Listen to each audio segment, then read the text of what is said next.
नमस्कार मंडळी, story teller Preeti या आपल्या यूट्यूब चॅनलमध्ये तुम्हा सर्वांचं खूप खूप स्वागत.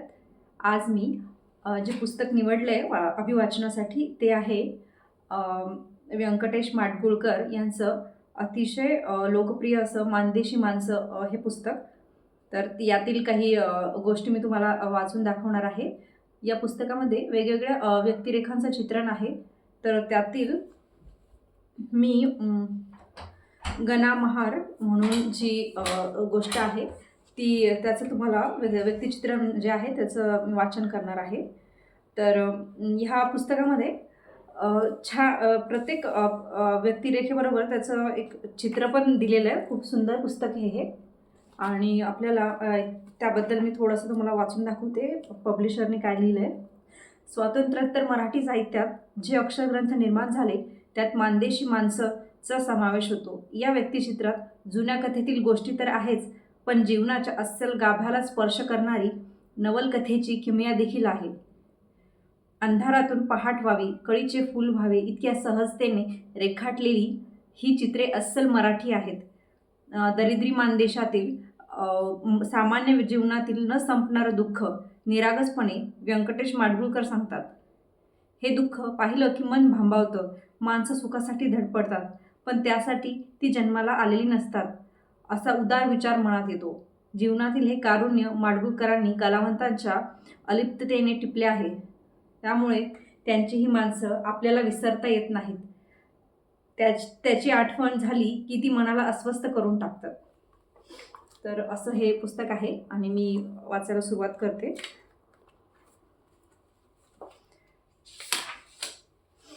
शिवडीला बसस्टॉपवर मी उभा होतो. बसची वाट पाहत होतो. माझ्या शेजारीच एक नकट्या नाकाचा काळाकरंद माणूस होता. 27-28च्या घरातला, अंगलटीनं फाटका आणि उंचीनं ढंगुळा. त्याच्या एकंदर झोकावरून तर महार मांग यापैकी असावा असं वाटत होतं. त्याच्या तोंडचे 4 शब्द ऐकले असते म्हणजे नक्की समजलं असतं. तो वरचेवर माझ्याकडे बघत होता. या माणसाला आपण कुठेतरी बघितलं आहे असं त्याला वाटत असावं, पण तसं बोलावं का ना बोलावं याचा गोंधळ त्याच्या मनात चालला असावा.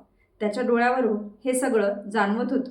अखेर हातातली विडी ओढून झाल्यावर त्यानं थोटूक खाली टाकलं आणि ते वाहने खाली विझवत विचारलं, साहेब तुम्ही कुणीकडचं? असा काहीतरी प्रश्न त्याच्याकडून येणार याची मला कल्पना होतीच. मी त्याच्या तोंडाकडे बघत उत्तर दिलं, आहे तिकडचा, सातारकडचा. का? सातारकडचं वय, पण गाव कोणचं? माझ्या मोघम उत्तरानं त्याचं समाधान झालं नाही. त्याला अधिक तपशील पाहिजे होता. तसं म्हणशील तर मी मानदेशातला, गाव माडगूळ. तर मी म्हटलंच, गणाचा होरा खरा झाला होता, त्यामुळे तो खुल्ला. तुम्हाला आटपाडीच्या बाजारात बघितल्याने वाटतं. तुम्ही तिकडचंच असाल असं वाटलं. वय का नवं? करी तितक्या उशीर बोललो नाही. मी बी तकडचाच. कुठला बरं? इभूतवाडीचा. गणा माझं नाव. मुंबईत या परमुलखात आपलं कोणी गाववाला भेटला म्हणजे भारी आनंद होतो. निदान मला तरी होतो. तिकडची भाषा कानावर पडली म्हणजे मी खुलतो. गणाची माझी ओळख नव्हती. बाजारासाठी आल्यावर त्यानं मला चेहरा ध्यानात राहील इतक्या वेळा बघितलं असलं पाहिजे. होय का? मग गाववालाच तू गणा? इभूतवाडीचा महारापैकी का? जी वय, तुम्ही बरं हेरलं. गणा खुशीत येऊन हसला. पान खाऊन लाल झालेल्या त्याच्या दातातला एक सोन्याचा मढवलेला दात चमकला. त्याच्या या प्रश्नावर मी केवळ स्मित केलं. गणाची भाषा, चेहरा मोहरा आणि पोशाख यावरून त्याची जात कळत होती. इथं काय करतोस? गिरणीत आहेस का? नाही, मी तमाशात हाय. नांद्रेकरांच्या फडात ढोलक्याचं काम करतो. ठीक. आपला गाववाला, महार आणि तमासगीर. गणाशी गप्पा मारण्यात खरी मजा होती. मी म्हणालो, चल गणा, चहा पिऊ हॉटेलात. फार दिवसांनी तू गाववाला भेटलास. गणा हसला. लांब लांब केसांवर तिरपी ठेवलेली फरची टोपी कपाळावर सरकवून बोलला, चला की, मीच देतो तुम्हाला चहा. तुम्ही कवा बी देसाल, पण आम्हा गरिबाचा पहिला प्या. मी मान्यता दिली. दोघं मिळून एका कळकट कोंगाड्याच्या हॉटेलात गेलो. मालक गणाच्या ओळखीचा असावा. माझ्यासारखा माणूस घेऊन गणा हॉटेलीत आला ही गोष्ट त्याला विशेष वाटत असावी. तो डोळे मिचकावून बोलला, अरे गणाजी, काय लई गडबड? रामराम शेठ, काय गडबड नाही. साहेबांना चहा देण्यापायी आलो. गाववाला आहेत आपलं. आणि पुन्हा पोराकडे वळून त्यांना ऑर्डर दिली. 2 फर्स्ट क्लास चहा आण र. साखर वाईट जास्तीच टाक. बाकड्यावर बसल्यावर मी विचारलं, गणा, आपलं गाव बरं का मुंबई बरी? त्यानं अगदी निस्पृहासारखं उत्तर दिलं, आपल्याला काय समज सारखंच. नाही, पण त्यातल्या त्यात मला तरी गड्या आपला मुलूक बरा वाटतो. मुंबईतल्या सारखी तिथं गर्दी नाही, गडबड नाही, निवांत बेत. मोकळ्या रानातून हिंडावं, विहिरीत डुंबावं, ही मजा काही इथं नाही. खरी गोष्ट, पण पोटापायी यावं लागतंय परमुलखात. त्याला काय करता? जिकीर समधीकडंच आहे. सुखासुखी आपलं गाव सोडून कोण कोण येतं या? पोऱ्यानं कानतुटक्या कपातून चहा आणून दिला. गणानं विचारलं, ह्याच्या संग काय बिस्कुट पाव? मी म्हणालो, नको, आणि दोघंही चहा पिऊ लागलो. गणाच्या पहिल्या बोलण्यावर मी विचारलं, का? आपल्या गावात काय पोट भरत नव्हतं तुझं? कशाचं भरतंय? मी केली की तराळकी वरीसभर लई जिकीर कामाची. टपाल पोचवायला खेटं मारावत, सगळ्या गावची लाकडं फोडावीत, पाटलाची घोडी राखावीत, दिसभर कामाखाली पिट्टा पडायचा. आणि हे करून मिळवायचं काय? तर भाकरीचं 4 तुकडं आणि बाक्कळ शिव्या. कंटाळलास म्हणा की या बापाला. तर व दिसभर कामानं झेंडू फुटायचा. मग या धंद्यात कसा पडलास? हे शिकलास कुठं? म्हणच आहे की बामणा घरी लिहून आणि मारा घरी गाणं. पहिल्यापासनंच नाद तमाशाचा, ढोलकं तुंतुनं घरीच, गावच्या तमाशात वाजवायचा, गाणं म्हणायचा, या 2 कामात हुशार आहेस म्हण की. ते व का समद्यात हाय तयार. पेटी वाजवतो, सोंगाड्याचं काम करतो, नाचाचं दिकून काम केलं की मी. नकट्या नाकाचा काळाशार गणा लुगडं नेसून बोर्डावर नाचताना कसा दिसत असेल याची कल्पना मी करू लागलो. मला मोठी गंमत वाटली. धाकला होतो तेव्हा मिसरूड फुटू पतूर नाचत होतो. मग लागलो ढोलकं वाजवायला. आणि पेटी वाजवायला कुठे शिकलास? आपलं इनामदार साहेब ठाव असतील तुम्हाला. त्यांच्याकडे होती पेटी. माझ्यावर त्यांचा लोभ. ततं जाऊन बसायचो वाजवत. पहिलं काय येत नव्हतं, पण पुन्हा पुन्हा झाक वाजवू लागलो. मग ती पेटी बक्षीसच दिली त्यांनी मला. गणा, प्रथम कोणत्या फडात राहिलास कामाला? गणानं जाकिटाच्या खिशातून बिडी बंडल काढलं. मला म्हणाला, तुम्हाला हे चालत नसल. गावठी काम. सिगरेट आणतो. काउंटरपाशी जाऊन तो सिगारेट घेऊन आला. त्यानं विडी पेटवली. मी सिगारेट पेटवली. धूर सोडीत दोघंही बोलू लागलो. खरं तर या नादापायी मी लई वनवास काढलेत बघा. पहिल्या आपल्या गावातल्या 4 महारांच्या पोरांना तमाशा काढला. गावात खेळ केला. गावकरी म्हणालं, बरं हाय. मग जास्ती हुरूप चढला. पाठीशी ढोलकं तंतूनं बांधून गावोगाव हिंडू लागलो. पायी पायी 8-8 कोस रस्ता तुडवून जायचं आणि खेळ करायचा. बरं, त्यावेळ मिळकत म्हणाल तर कधी दौलत जात्याचं ₹1-2 मिळायचं. नाहीतर नुसत्या जेवण्यावर तमाशा. उपास तापास काढलं. नाही तत गेलो. अंगावर एकच अंगरखा असायचं. दुपारी ओढ्यावर जाऊन ते धुवायचं आणि रात्री तमाशाच्या टायमाला घालायचं.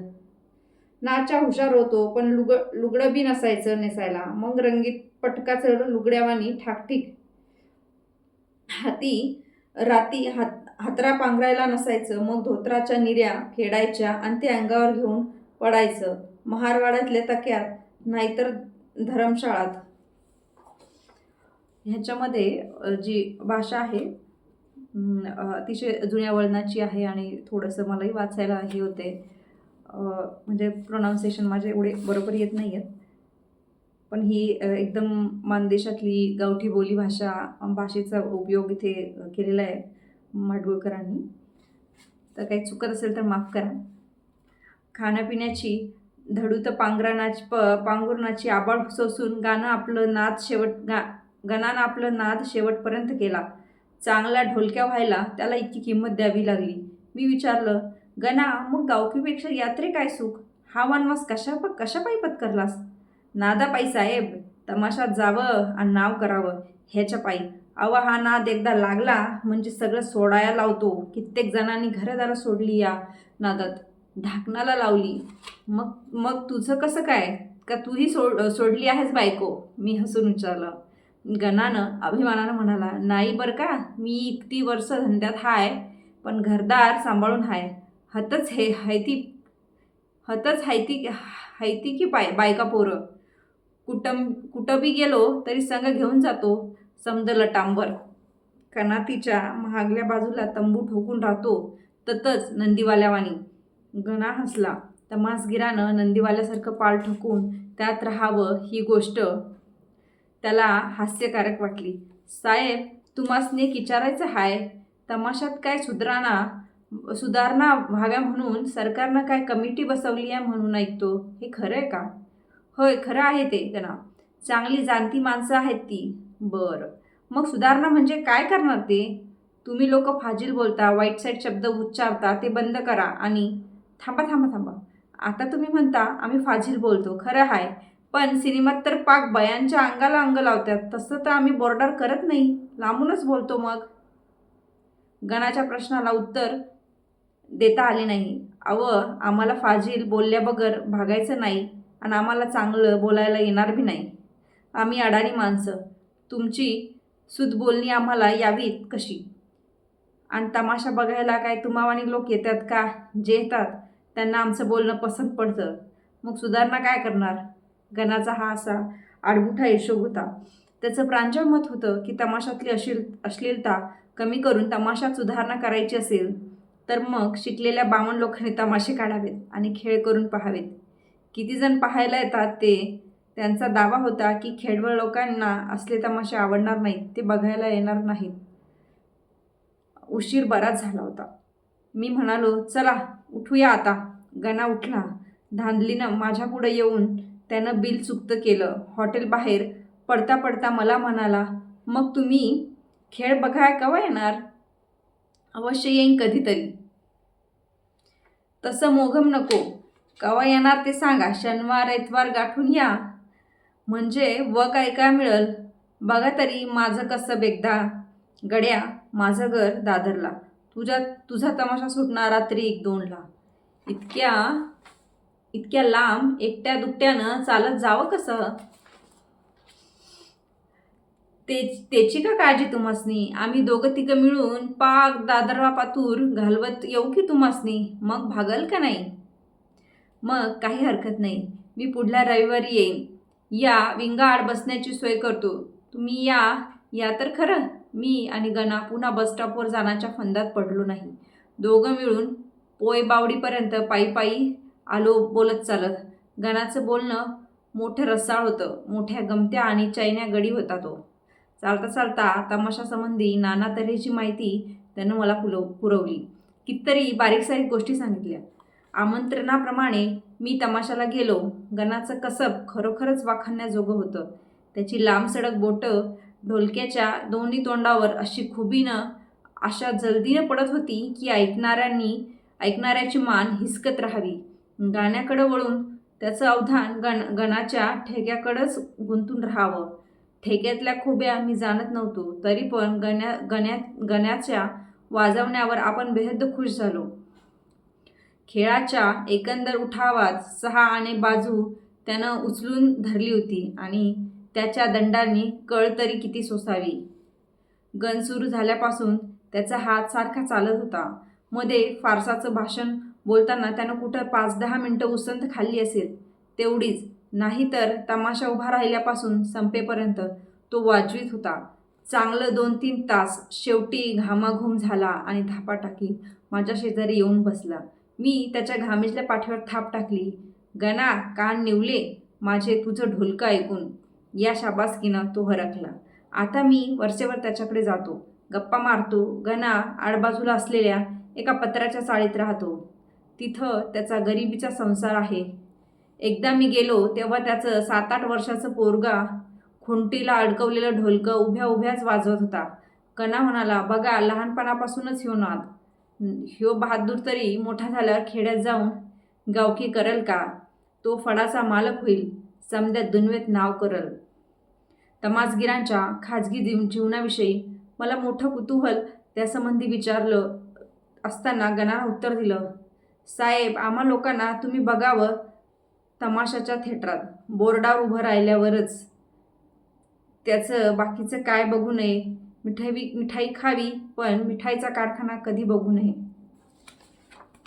अतिशय सुंदर असं लिखाण आहे व्यंकटेश माडगूळकरांचं, आणि हे पुस्तक सर्वांनीच वाचावं. खूप सुंदर व्यक्ती चित्रण आहे याच्यामध्ये, आणि माडगूळकरांची भाषा तर अतिशय सुंदर, आणि म्हणजे हे पुस्तक मस्ट रीड आहे. आणि हे तुम्हाला कुठल्याही लायब्ररीत आणि ऑनलाईन भेटून जाईल. तुम्ही हे नक्की ट्राय करा पुस्तक वाचण्याचं. ह्यातले मी बरेचसे वेगळे लेख मी तुम्हाला वाचून दाखवणार आहेच, पण पूर्ण पुस्तक नाही वाचून दाखवू शकत, कारण भरपूर मोठं आहे, म्हणजे भरपूर व्यक्तिरेखा आहे याच्यामध्ये.